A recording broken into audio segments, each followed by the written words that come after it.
اعوذ باللہ من الشیطان الرجیم بسم اللہ الرحمن الرحیم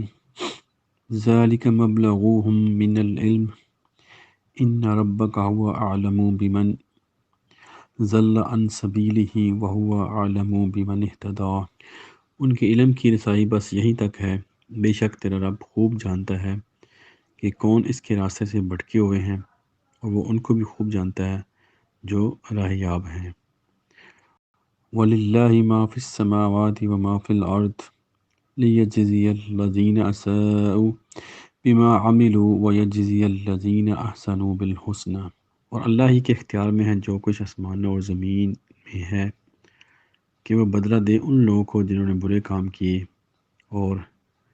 بدلہ دے ان لوگوں کو جنہوں نے اچھے کام کیے۔ آج ہم نے سورۃ النجم کی آیت نمبر 30 اور 31 کی تلاوت کی، اس کا ترجمہ آپ نے سنا۔ سورۃ النجم جو کہ ہم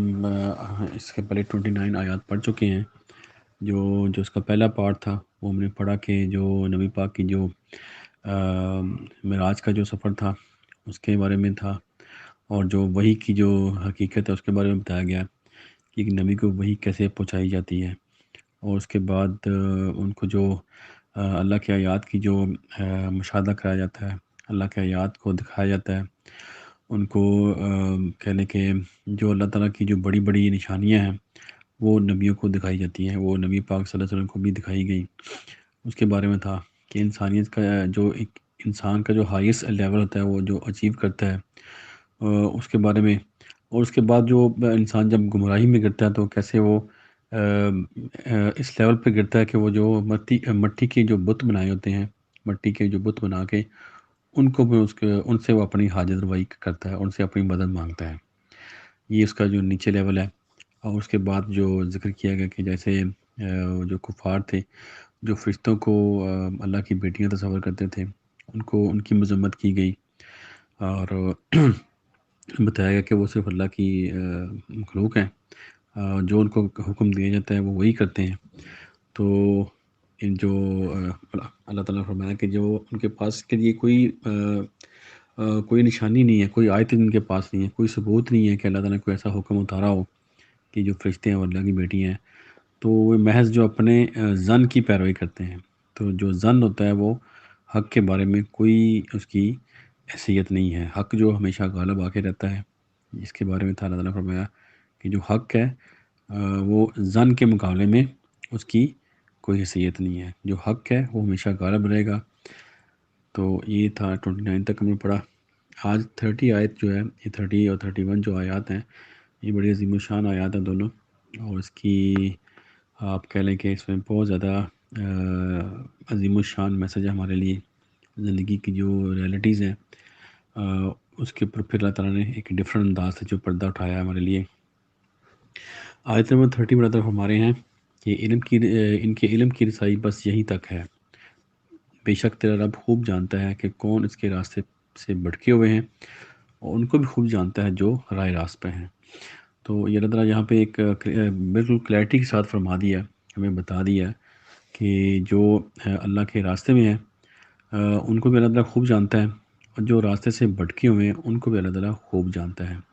یعنی کہ ہمارے جو دعوے ہیں، ہم جو دعوے کرتے ہیں مختلف کہ ہم بہت اچھے کام کر رہے ہیں، ہم نے یہ کر دیا، ہم نے وہ کر دیا، یا ہم کوئی بھی ہم ڈفرینٹ جو ایسے کام جن کو ہم سمجھتے ہیں کہ اچھے کام کر رہے ہیں، لیکن میں بھی ہماری نیت ان کے پیچھے ایسی نہ ہو، ہماری نیت کچھ اور ہو اور کام کچھ اور کر رہے ہوں، ظاہراً ہم دنیا کو دکھانے کے لیے کچھ کام کر رہے ہوں، لیکن ان کے پیچھے جو ہماری نیت ہے وہ ہم نہیں ظاہر کر رہے۔ تو اللہ تعالیٰ یہاں پہ یہ فرما رہے ہیں کہ آپ کوئی بھی عمل کریں گے وہ اللہ کو اس کی حقیقت کا پتہ ہے کہ آپ کی نیت کیا ہے اور آپ کس نیت سے عمل کر رہے ہیں۔ اگر کوئی بھی کام اللہ کی خاطر کیا گیا ہوگا، اس میں جو انسان کا جو مقصد بالکل ایک اللہ کی خوشنودی ہے، تو ضرور اس کو اللہ تعالیٰ اس کا اجر دیں گے، اور اللہ تعالیٰ ان کو بھی جانتا ہے جو کہ راستے سے بھٹکے ہوئے ہیں۔ تو اس میں یعنی کہ آپ کو کوئی ظاہر کرنے کی یا اس طرح کوئی چھپانے کی کوئی آپ کہہ لیں کہ اس میں فائدہ یا نقصان نہیں ہے۔ اگر آپ نے کوئی کام کیا اللہ کی خاطر تو ضرور اس کا اجر آپ کو ملے گا، چاہے اس کو آپ کوئی بھی آپ اس کو ظاہر کریں یا نہ کریں۔ اگر آپ نے بالکل اللہ کی خاطر کام کیا ہے تو اللہ تعالیٰ اس کو آپ کو ضرور اجر دیں گے، اس طرح کوئی برائی ہے اور آپ نے چھپ کے برائی کی ہے اور آپ اس کو ظاہر نہیں کر رہے، تو وہ بھی اللہ تعالیٰ کو پتہ ہے، اللہ تعالیٰ اس کو جانتے ہیں، اور اس کا بدلہ اس کو ضرور دیا جائے گا۔ اگر دنیا میں نہیں ملتا کسی وجہ سے اگر اس کو، تو اس کو آخرت میں اس کا پورا پورا بدلہ دیا جائے گا۔ ٹھیک ہے، یہ جو شروع سے ایک قرآن مجید کا جو مرکزی ٹاپک ہے وہ یہی ہے، مکافات عمل، کہ جو بھی عمل ہے اس کا جو بدلہ ہے وہ ضرور ملے گا۔ اور اس کی جو مزید تشریح ہے وہ اگلی آیت نمبر جو 31 ہے، اس میں بہت کلیئرٹی کے ساتھ اللہ نے فرما دیا ہے، وہ ہم پڑھتے ہیں۔ آیت نمبر 31 میں اللہ تعالیٰ فرما رہے ہیں، اور اللہ ہی کے اختیار میں ہے جو کچھ زمین و آسمان میں ہے، تاکہ وہ بدلہ دے ان لوگوں کو جنہوں نے برے کام کیے، ان کے کیے کا بدلہ، اور ان لوگوں کو بھی بدلہ دے جنہوں نے اچھے کام کیے۔ تو یہ دیکھیں ایک بڑی کلیئرٹی کے ساتھ اللہ تعالیٰ نے فرما دیا کہ جو کچھ یہ زمین و آسمان کا جو آپ کو نظام نظر آ رہا ہے، تو یہ اللہ تعالیٰ کے لیے ہے۔ اب اس کو انہوں نے لنک کر دیا اللہ تعالیٰ نے مکافات عمل کے ساتھ، کہ آپ دیکھیں یہ جو کچھ آپ کو نظام نظر آ رہا ہے، اب دیکھیں اس میں کوئی چیز بھی بیکار نہیں ہے، کوئی بھی چیز بلا مقصد نہیں ہے، یہ اس میں فرمایا جا رہا ہے کہ آپ کو جو اتنے ستارے، گلیکسیز یا جو بھی آپ کو نظام ہمارے سسٹم میں نظر آ رہا ہے اس کائنات کے اندر، اللہ تعالیٰ فرما رہے ہیں کہ کوئی چیز جو ہے بیکار نہیں ہے، اور یہاں پہ اللہ تعالیٰ فرما رہے ہیں کہ یہ سب کچھ اللہ تعالیٰ کے لیے ہے۔ یعنی کہ جو کچھ یہ نظام آپ کو نظر آ رہا ہے، یہ اللہ کے جو جس پرپز کے لیے اللہ تعالیٰ نے جس مقصد کے لیے کائنات کو بنایا ہے اس کو پورا کرنے کے لیے لگے ہوئے ہیں، پورا نظام۔ تو وہ نظام کا مقصد کیا ہے؟ آگے اللہ تعالیٰ فرما رہے ہیں تاکہ جو بھی اچھا عمل کرے اس کو اچھا بدلہ دیا جائے، اور جو بھی برا عمل کرے اس کو اس کا بدلہ دیا جائے۔ یعنی کہ جو آپ دیکھیں اس میں بڑی جو کائنات کی بڑی بڑی حقیقتیں اس میں اوپن ہو سکتی ہیں اگر کوئی چاہے، تو آپ دیکھیں کہ اس میں جو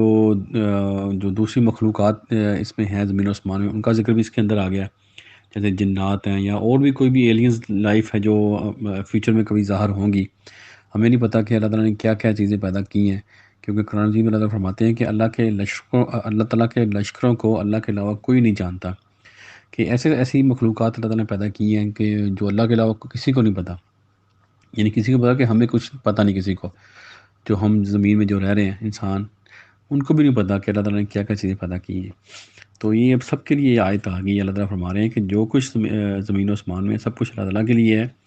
تاکہ اللہ تعالیٰ بدلہ دے جو اچھے عمل کرتے ہیں، اور تاکہ اللہ تعالیٰ بدلہ دے جو برے عمل کرتے ہیں۔ اب یہ دیکھیں یہ مرکزی جو مضمون ہے جو مکافات عمل کا، یہ پورے قرآن میں اللہ تعالیٰ نے اس کو ڈسکس کیا ہے، بڑی زیادہ کہہ لیں کہ اس کو ہر صورت میں آپ کہہ سکتے ہیں اس کو ڈسکس کیا گیا ہے، کہ جو بھی عمل آپ کا ہے، جو بھی انسان کا عمل چھوٹے سے چھوٹا ہے، وہ اس کو اس کا بدلہ ضرور دیا جائے گا۔ ایون کہ آپ کے سورۃ البقرہ کی آخری جو آیتیں ہیں 3، اس میں یہ بھی فرمایا گیا کہ جو ہمارے خیالات گزرتے ہیں ہمارے مائنڈ میں، اس کے اوپر بھی یہ جو حساب کیا جائے گا، کہ جو ہمارے جو خیالات ہیں اس کے اوپر ہم نے کیسے عمل کیا۔ جو ہمارے خیالات جس کو ہم بالکل اگنور کرتے ہیں، جس کے بارے میں سائنس کہتی ہے کہ ایک دن میں انسان کے مائنڈ میں 64,000 تک خیالات گزرتے ہیں ایوریج۔ تو آپ دیکھیں ان کے اوپر ہمارا کیا، اس کے اوپر ہم نے کیا عمل کیا، اس کے اوپر اس کو ہم نے کیسے کنٹرول کیا، کیا کہ ان خیالات کو ہم نے پازیٹیوٹی کی طرف موڑا کہ نیگیٹیوٹی کی طرف لے گئے ہم۔ تو اس ہر چیز کے بارے میں حساب کیا جائے گا۔ فرض کوئی خیال آپ کے مائنڈ میں نیگیٹو خیال آیا، اس کے اوپر آپ نے کیا ایکشن لیا، اس کو آپ نے اگنور کیا کہ اس کو آپ نے اس کو غور و فکر کیا اس کے اوپر، یا اس کے اوپر آپ نے مزید اس کو خیالات کو آگے پھر آپ لے کے چلے نیگیٹو کو، تو اس کے اوپر آپ کو حساب دینا پڑے گا۔ اسی طرح جو پازیٹیو خیالات ہیں، نیک خیالات ہیں، ان کا بھی جو آپ کو بدلہ دیا جائے گا، اور آپ کو جو انسان اچھے خیالات رکھتا ہے اس کو ضرور اس کا اچھا بدلہ دیا جائے گا۔ تو کوئی بھی انسان کے مائنڈ میں خیالات آتے ہیں وہ ریالٹی بنتے ہیں، وہ حقیقت بنتے ہیں۔ آپ دیکھیں جو بھی آپ اپنے ارد گرد غور و فکر کریں اگر، تو آپ کو جو کچھ بھی نظر آ رہا ہے یہ کسی نہ کسی کے خیالات کا نتیجہ ہے۔ اگر آپ ایک کمرے میں بیٹھے ہوئے ہیں، آپ کے کمرے میں جو کچھ آپ کو چیزیں نظر آ رہی ہیں یہ کسی نہ کسی کی خیالات کا، کسی نہ کسی کے سوچ کا نتیجہ ہے۔ فار ایگزامپل آپ کے کمرے میں کوئی بیڈ ہے یا صوفہ ہے، یہ کسی انسان نے اس کو سوچا، اس کے بعد یہ آپ کے سامنے یہ نظر آئی چیز۔ اور اسی طرح جو آپ دیکھیں کائنات نظر آ رہی ہے، یہ اللہ تعالیٰ نے اس کے بارے میں سوچا اور آپ کے سامنے ایک کائنات نظر آ رہی ہے۔ اسی طرح جو ہمارے مائنڈ میں خیالات آتے ہیں وہ بھی ریالٹی بنتے ہیں، اس لیے ہمیں اپنے خیالات کو اس کے اوپر کنٹرول کرنا ہے، اور اس کو اپنے ایسے خیالات کو لکھے نا جو کہ آپ کو پازیٹیوٹی کی طرف لے کے جائیں، نیکی کی طرف لے کے جائیں۔ جو نیک کام ہوتے ہیں وہ آپ کو جنت کی طرف لے کے جائیں گے۔ تو یہ بہت بڑی آیت ہے، عظیم الشان آیت ہے۔ اللہ تعالیٰ نے اس میں جو فرمایا کہ زمین و آسمان کا جو نظام ہے یہ اللہ کے لیے ہے، تاکہ اللہ تعالیٰ بدلہ دے جو اچھے عمل کرتے ہیں، اور تاکہ اللہ بدلہ دے جو کہ برے عمل کرتے ہیں۔ تو ہر چیز کا جو رزلٹ ہے وہ مل کے رہے گا، ہر چیز کا ہر عمل کا جو بدلہ ہے وہ ضرور ملے گا۔ اللہ تعالیٰ ہم سب کو اچھے اور نیک عمل کرنے کی توفیق دے، اور ہم سب کو قرآن پڑھنے کی، اس پہ عمل کرنے کی، اور اس کو آگے پھیلانے کی توفیق عطا فرمائے۔ اور پوری امت مسلمہ کے اللہ تعالیٰ جو بھی کسی کی کوئی پریشانی ہے، کوئی بیماری ہے، سب کو اللہ تعالیٰ پریشانیاں سب کی دور کرے، اور سب کی بیماریاں دور کرے، اور جو بھی اس دنیا سے جا چکے ہیں اللہ تعالیٰ سب کی مغفرت کرے۔ آمین۔ صدق اللہ العظیم۔ جزاک اللہ خیر۔